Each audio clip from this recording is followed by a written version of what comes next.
Bismillahirrahmanirrahim. Assalamualaikum warahmatullahi wabarakatuh. Alhamdulillah wassalatu wassalamu ala Rasulillah wa ala alihi wa ashabihi wa man tabi'ahum bi ihsanin ila yaumil qiyamah, amma ba'du. Bapak Ibu yang semoga senantiasa dirahmati Allah Subhanahu wa taala, rekan-rekan yang kami cintai karena Allah, kita lanjutkan kembali pelajaran kita masih pada peristiwa Fathu Makkah, ya, pembebasan kota Makkah.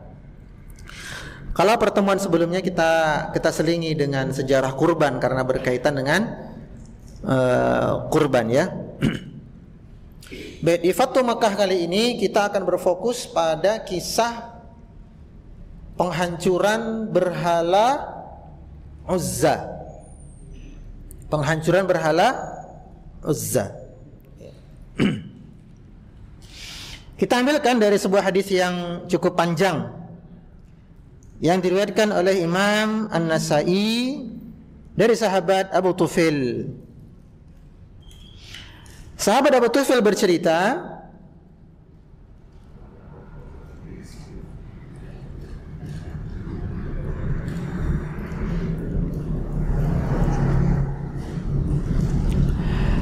"Lamma fataha Rasulullah sallallahu alaihi wasallam Makkah." Tatkala Rasulullah sallallahu alaihi wasallam membebaskan kota Makkah, ba'atha Khalid bin al-Walid ila Nakhlah.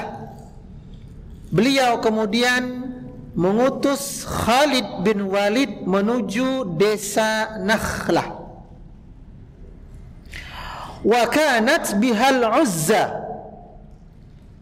yang mana di desa tersebut tersemayam berhala Uzza. Fa'ataha Khalidun, maka Khalid pun berangkat menuju lokasi tersebut. Oh iya, insyaallah jazakallahu khair. Maka Khalid kemudian tiba di lokasi TKP tersebut. Wa kanat ala 3 samurat,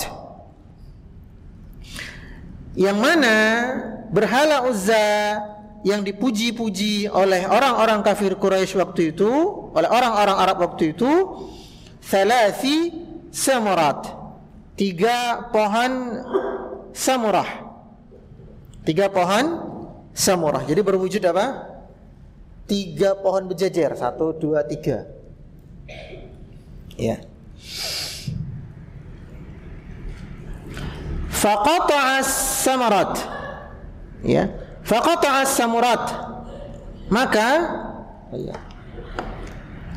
Khalid kemudian menebang pohon samurah tersebut.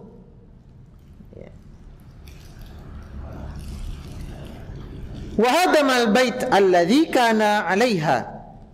Kemudian Khalid merusak pugarnya. Khalid menghancurkan bangunan, apa namanya ya? Ya pugar sih kalau saya bilang. Apa namanya? Ini pohon-pohon nih, dah. Sebagai wujud penyembahan berhala. Lalu pohon-pohon ini dikasih keliling, tembok keliling ini apa namanya? Ya, pugar ya. Nah, ya kurang lebih itulah.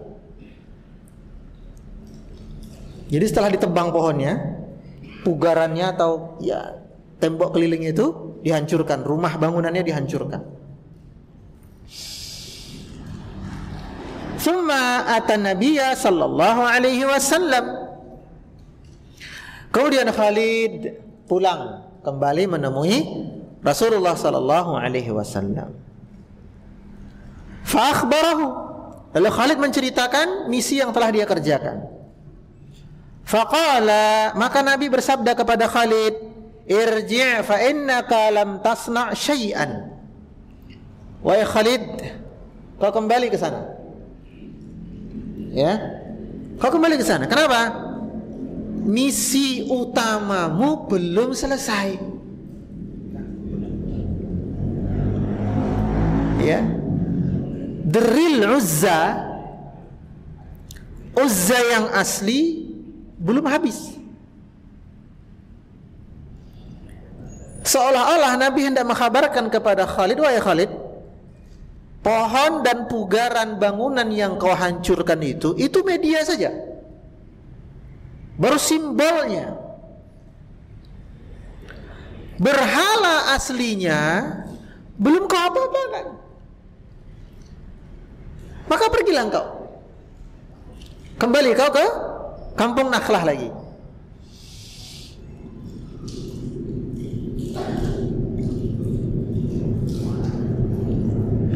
Faraja'a Khalid, maka Khalid pun kembali ke TKP. Falamma absarat bihi sadinah wa hum hubbatuhum na'u fil habal.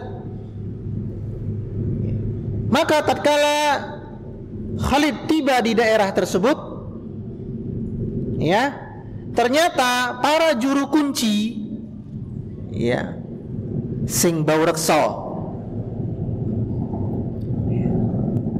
juru kunci tempat pemugaran berhala tadi itu melihat kedatangan Khalid.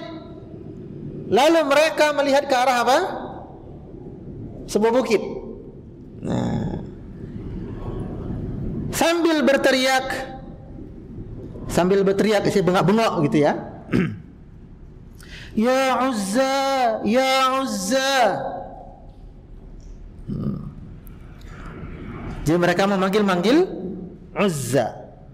Akhirnya Khalid pun sadar Uzza yang asli ada di atas bukit.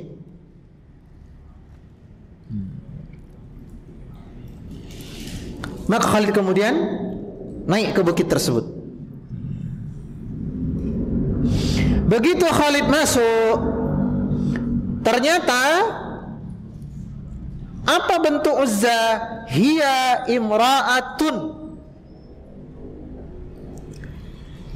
Ternyata jin Uzza yang Khalid ditugaskan oleh Nabi untuk menghancurkannya berbentuk apa?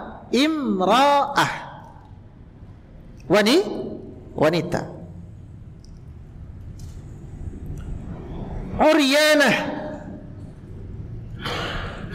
mohon maaf, telanjang, ya. Jadi tidak memakai penutup badan. Uryanah. Nasyiratun syariha takhtafinut turab. Kemudian gini, pasir atau tanah diambil, terus ya. Apa cara jawabannya iki?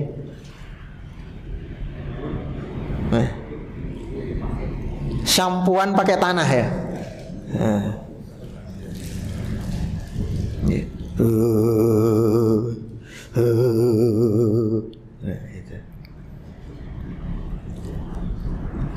Jadi ternyata apa? Jin Uzza tadi apa?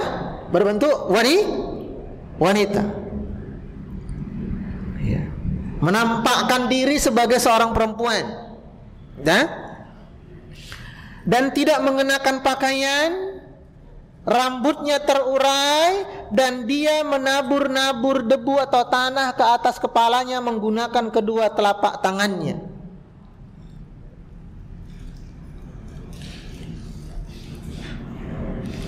Fa'amamaha bisayfi hatta qatalaha. Maka Khalid kemudian menyabetkan pedangnya ke kepala jin Uzza ini, lalu jin ini pun tewas. Jin ini pun mati, dipenggal oleh Khalid. Fama raja'a ila Nabi sallallahu alaihi wasallam. Khalid kemudian balik kepada Nabi sallallahu alaihi wasallam. Fa akhbarahu. Lalu Khalid cerita, ya Rasulullah, tadi begini. Faqala tilkal Uzza. Khalid, itu Uzza yang asli. Itu Uzza yang asli. kisahnya itu kita akan ambil pelajaran-pelajaran yang bisa kita petik.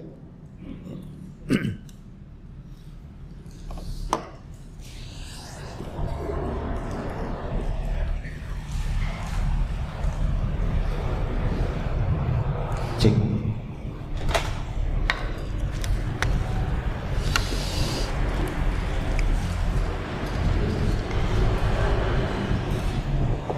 Pelajaran dari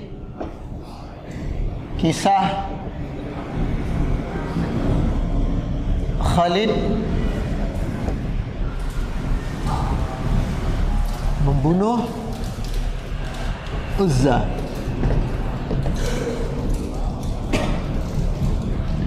Pelajaran yang pertama,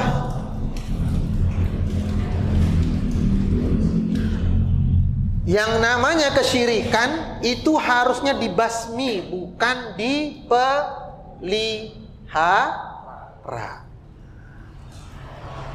Jadi simbol-simbol kesyirikan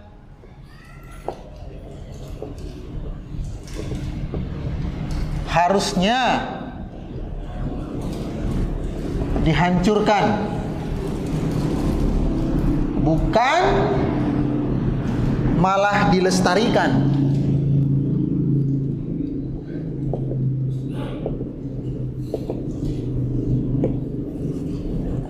Sebagai gambaran aja nih, ya. Kalau ada tempat prostitusi, maaf ya, center pasar penjajahan seksual, lalu kemudian dibuatkan simbol-simbol yang menunjukkan eksistensi tempat tersebut, entah dalam bentuk patung atau simbol apapun itu, sebagai wujud rasa bangga penduduk di situ, penjajah di situ, dan konsumennya di situ, bahwa tempat ini adalah lokalisasi pelacuran.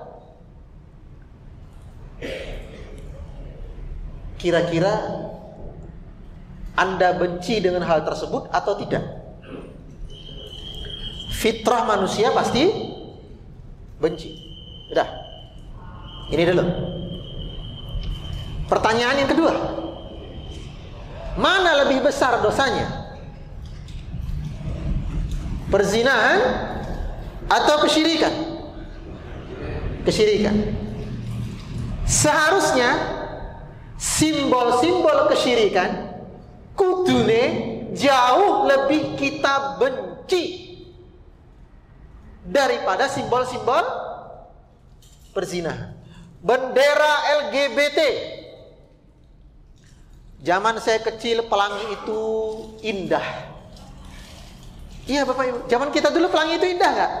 Iya kan? Ada pelangi, wah pelangi. Sekarang lihat pelangi kita enak, ya pelangi dah. Kita benci simbol itu. Kenapa? Simbol kemaksiatan, penyimpangan seksual dan yang semisalnya. Tapi seberapa besarkah kebencian kita terhadap simbol-simbol kesyirikan?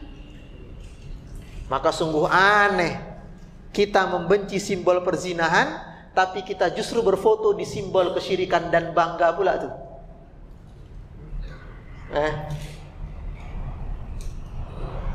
Kita foto di simbol-simbol kesyirikan, tempat di mana di situ disembah berhala, peribadatan kepada selain Allah, lalu dengan bangganya kita berfoto di situ. Peace. Tapi kalau cowok biasanya gayanya cuma 3 berfoto.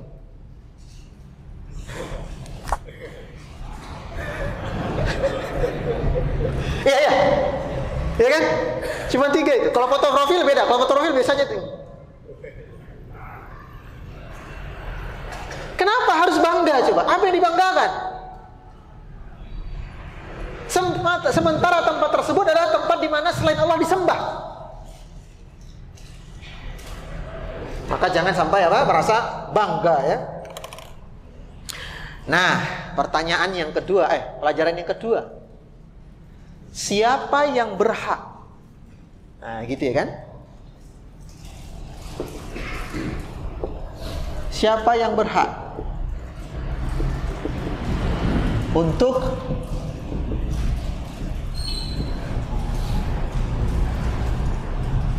menghancurkan simbol kesyirikan? Siapa yang berhak untuk menghancurkannya? Kena kaki saya. Maka yang berhak adalah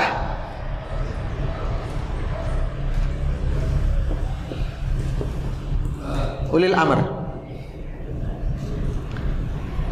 yang punya kuasa. Apa dalilnya?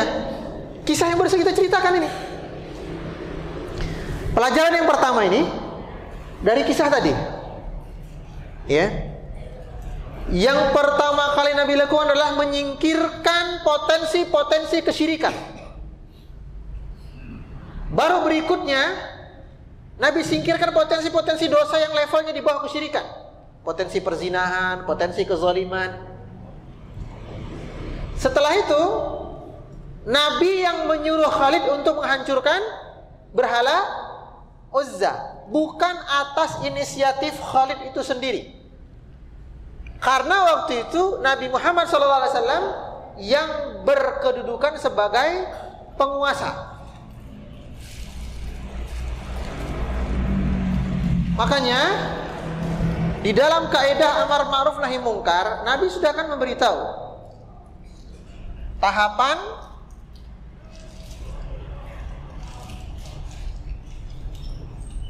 amar ma'ruf nahi mungkar.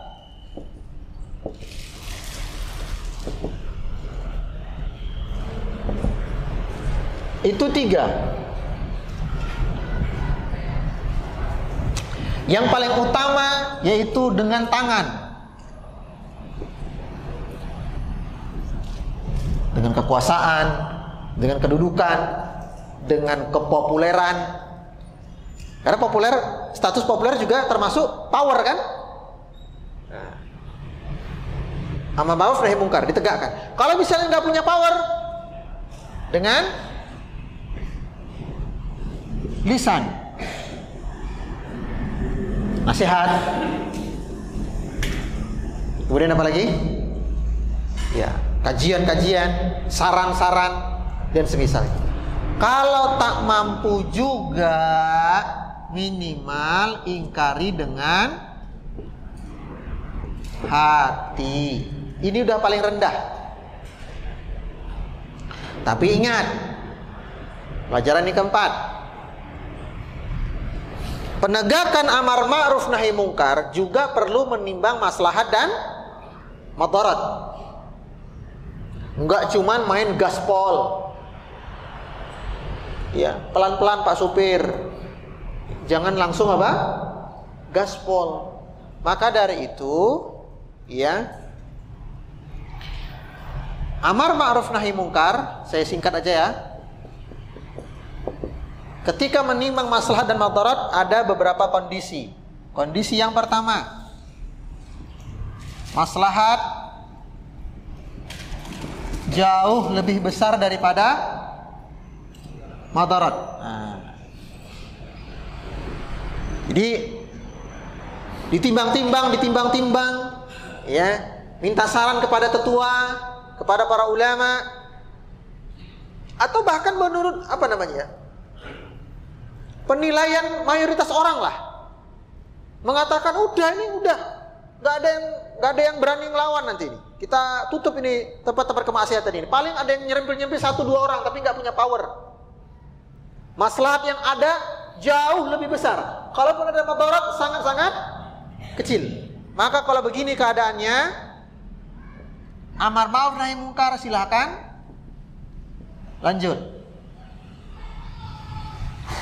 Kondisi yang kedua,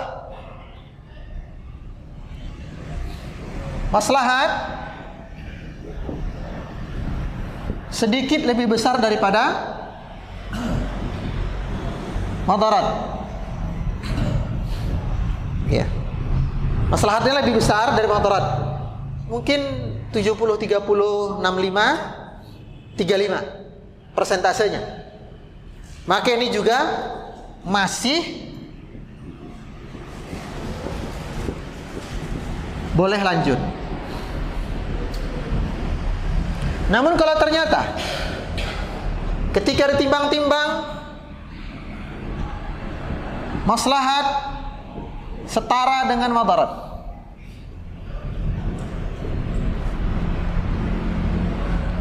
(50-50) 11-12, maka ini wajib konsul ke ulama senior, ke ustadz-ustadz yang sudah sepuh, ya, kepada tuan guru lah. Kenapa saya katakan seperti itu? Kenapa enggak minta saran? Yang penting sama ustadz, enggak. Tapi harus sama ustadz yang lebih, ya, rambutnya sudah memutih, jenggotnya sudah mulai ada uban. Bukan kepada ustadz-ustadz yang masih muda. Kenapa? Karena ulama-ulama senior, ustadz-ustadz yang sudah sepuh, pengalaman mereka sudah panjang. Jadi ketika mereka berfatwa, memberikan nasihat dan keputusan serta saran, bukan hanya berdasarkan ilmu, tapi juga berdasarkan kebijaksanaan dan kematangan usia. Kalau yang masih muda-muda ini terkadang masih mengedepankan ego. Pirat, ajar baik. Pirat, gaspol, remblong. Ini bahaya nanti ya, harus konsul sama yang senior. Yang keempat, bila maslahat lebih sedikit daripada madarat. Jadi madaratnya sangat besar kalau tetap dilaksanakan amar ma'ruf nahi munkar. Kalau begini keadaannya, stop.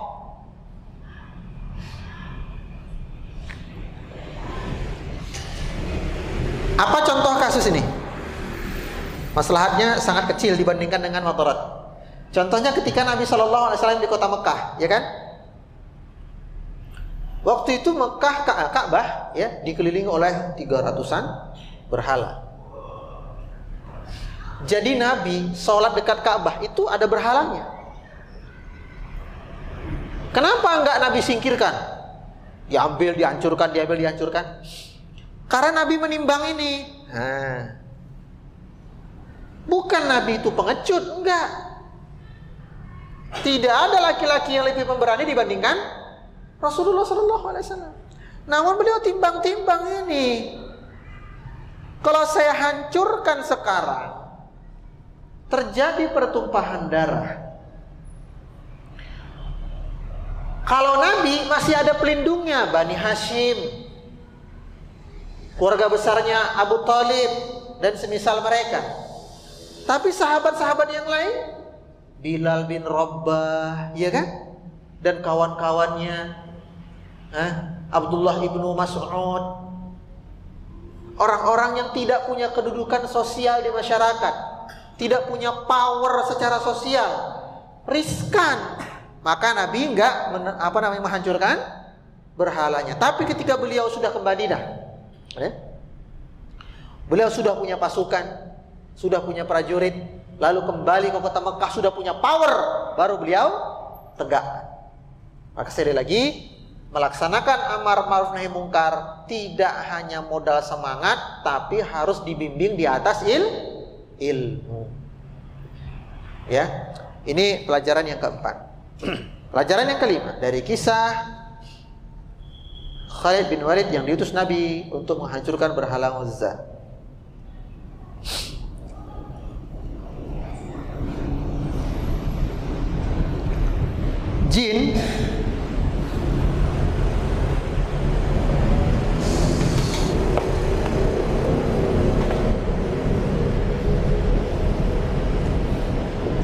Jin terkadang menjadikan spot-spot tertentu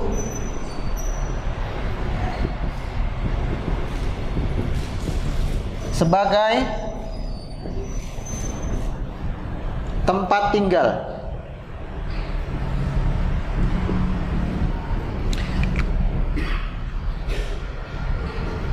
Mana saja? Di antaranya, contoh-contohnya apa? Pohon yang dikeramatkan,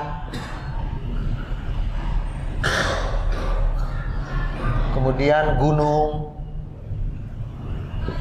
Nah, pohon yang dikeramatkan. Ya, contoh kisah ini tadi. Kisah yang barusan kita ceritakan ini. 3 pohon samurah yang dikeramatkan, akhirnya jadi tempat jin bermarkas, mabesnya di situ.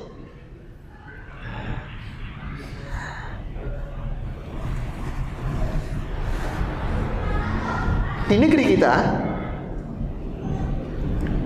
konon katanya kalau kita sedang naik mobil atau naik motor berkendara, lalu lewat di sebuah wilayah jalan yang katanya di situ ada pohon keramat, sing ono apa nih? Sing bau reso ya. Nah, penunggunya wajib klakson 3 kali.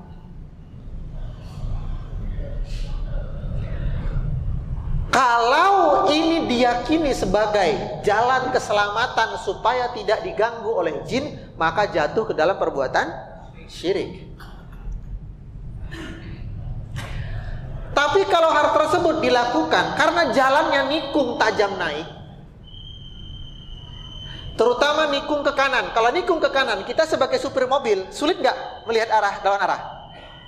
Coba Anda bayangkanlah, Anda di posisi setir, di belakang setir mobil. Kalau kita nikung ke kiri, kita masih bisa lihat kendaraan dari lawan arah, meskipun mungkin sekian persen. Tapi kalau kita sebagai supir dan nikung tajam ke arah kiri, ke arah kanan, yang bisa melihat kan penumpang di sebelah kita, yang bisa membantu. Iya kalau ada penumpangnya. Adapun penumpang kalau dia tidur nggak membantu juga. Iya kan? Sulit kita untuk melihat. Kebetulan aja di tikungan tersebut ono UIT. Kalau kita ngedim, ngasih lampu klik-klik gitu ya, atau ngeklakson dalam rangka memberitahu kendaraan dari lawan arah, apalagi jalannya sempit. Contohnya di mana? Kalau Anda ke Ngerenehan.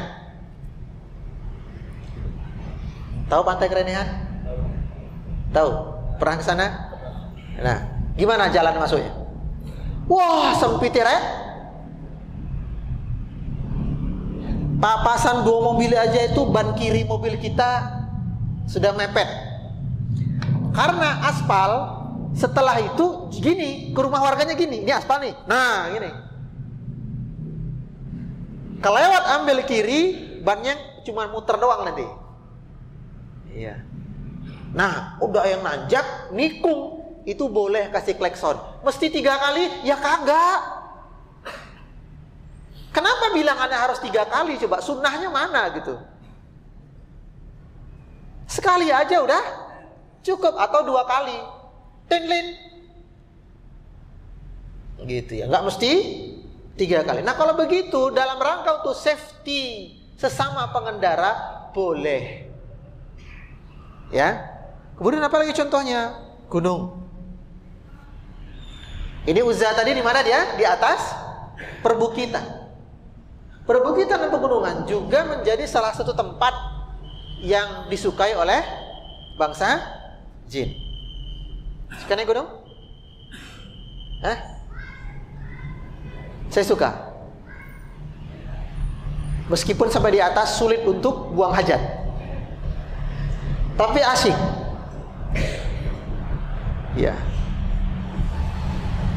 Namun di antara adab ketika kita mau piknik, terutama naik gunung, jangan cuma mikirin bekal tas, carrier, sleeping bag, matras, tenda, flysheet, nesting, kompor. Jangan cuma mikirin itu.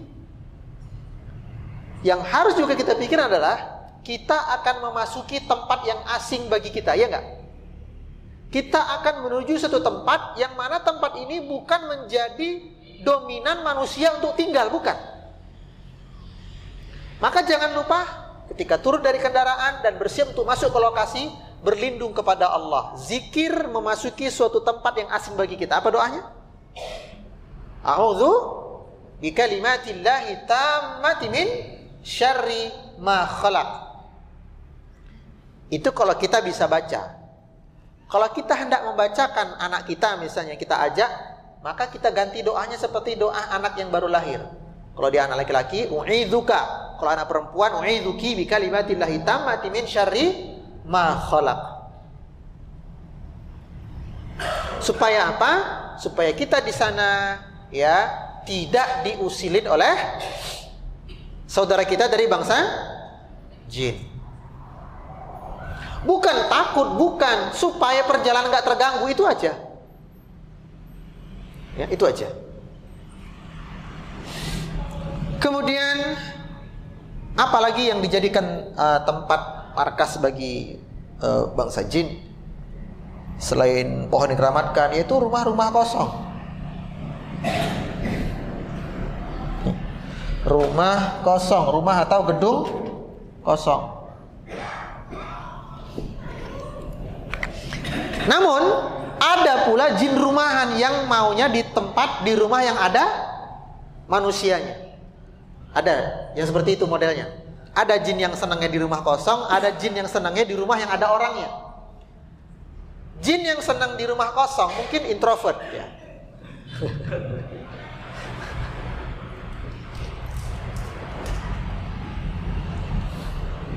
Dia nggak suka berinteraksi bersinggungan langsung dengan manusia. Dia suka ketenangan, stay cool gitu. Makanya acara-acara uji nyali itu biasanya di rumah kosong. Acara apa itu? Acara orang kurang gawean. Lambai kamera ya. Namun ada pula jin yang senangnya di rumah yang ada penghuninya. Makanya disunnahkan kita dalam hadis Jabir dan dalam hadis Imam Muslim dari sahabat Jabir bin Abdullah, Rasulullah sallallahu alaihi wasallam bersabda, "Idza dakhala rajulu baitah, fa dzakara Allah 'inda dukhuli wa 'inda ta'ami." Apabila seseorang itu masuk ke rumahnya baca bismillah, mau makan dia baca bismillah, mau minum dia baca bismillah, faqala syaitan, maka syaitan yang nguntit dia di belakang,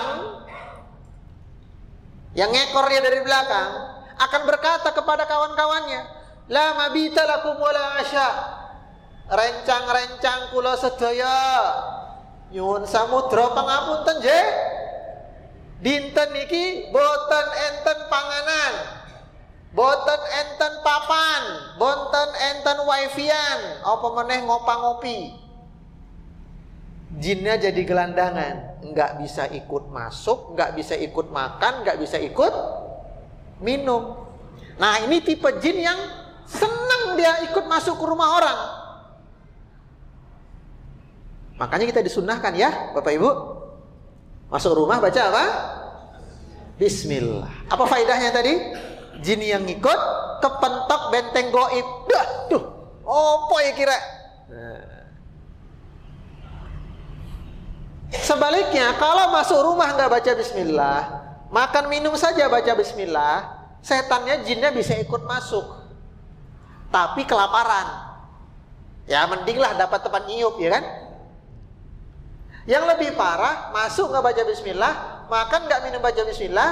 Nah, apa katanya jin? Faqala syaitan adraktumul mabita wal asya. Bolo-bolo, domrene.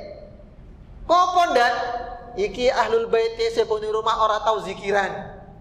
Mlebu omah ora maca, makan minum ora maca. Sip. Dapat tempat tinggal gratis, makan gratis, minum gratis, wifi mungkin gratis juga tuh mereka. Maka ini tipe jin yang senang dengan rumah yang ada isinya. Namun Ada yang usilnya dalam bentuk nyata, ada yang usilnya dalam bentuk kasat mata.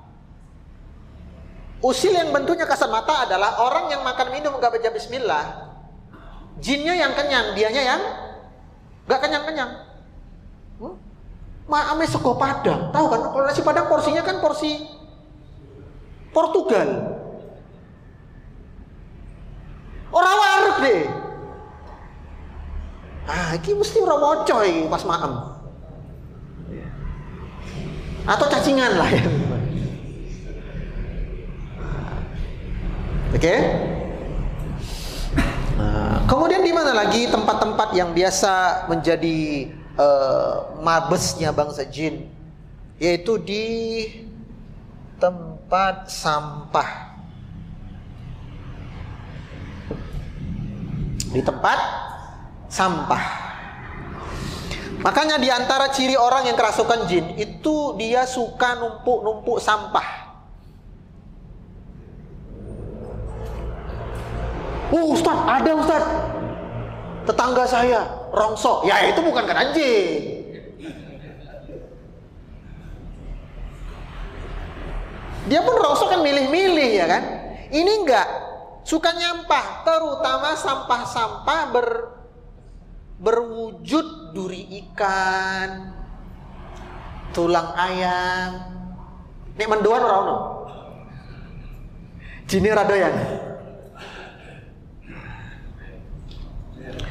Dan ini pernah terjadi di kepada salah satu kawan kami dulu.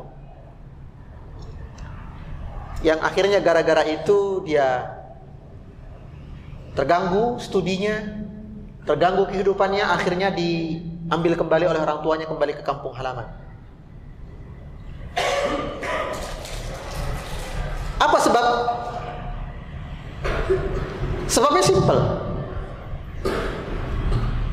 Dia kebablasan berhubungan dengan lawan jenis. Dia seorang muslim, laki-laki muslim. Gebetannya ini wanita kafir. Wanita kafir.